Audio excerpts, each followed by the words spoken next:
Les marchés de l'immobilier de Paris et des grandes métropoles ne boiront pas la tasse, ni cette année, ni en 2022. La crise de la Covid-19, c'était pourtant le signe noir, qui devait les précipiter dans une crise profonde avec l'exode de leur population à la recherche d'espace et de verdure. À Paris, la spirale baissière semble toutefois engagée.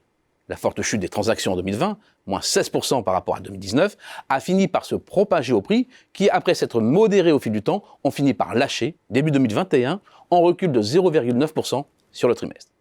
Il s'agit d'un effet ciseau traditionnel, avec d'un côté une demande en baisse, avec notamment la quasi-disparition de la clientèle étrangère, et de l'autre, le gonflement de l'offre immédiatement disponible, avec plus particulièrement les ventes forcées de certains particuliers investisseurs qui s'étaient endettés pour se lancer dans la location de meublés de tourisme via des plateformes spécialisées.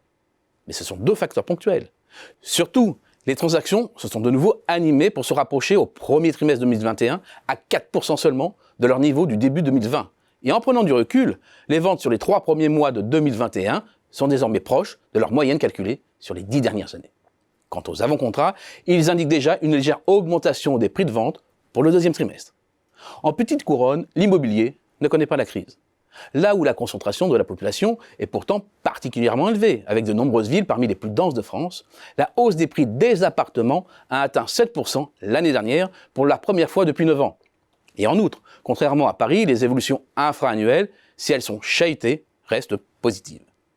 Cette tendance haussière se retrouve de façon écrasante dans les plus grandes métropoles.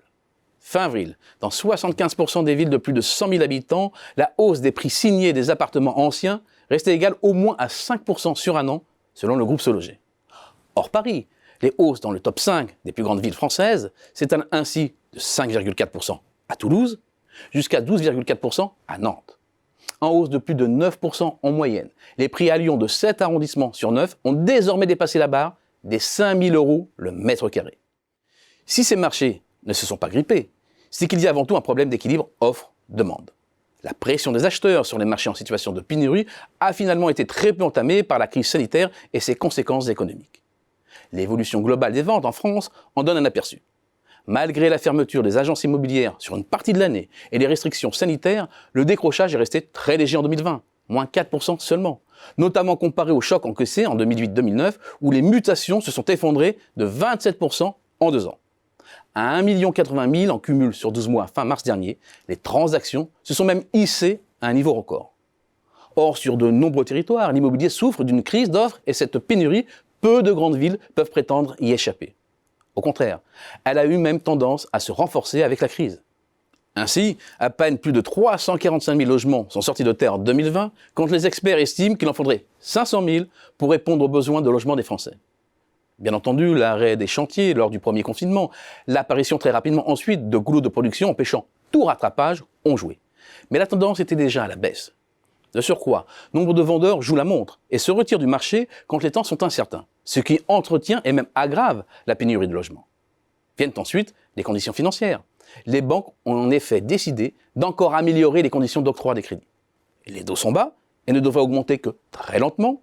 La durée des prêts s'allonge, elle n'a même jamais été aussi élevée, et les montants prêtés sont importants, même s'ils ne sont pas à leur pic historique. Et il ne faudrait pas oublier que les grands centres urbains sont aussi de véritables aimants investisseurs, à la recherche de valeurs refuges, et une partie des milliards d'euros injectés par la BCE se retrouve ainsi dans la pierre. C'est un symptôme.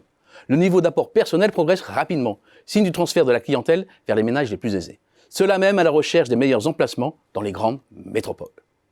Bref, acheter dans une grande ville coûte et coûtera de plus en plus cher.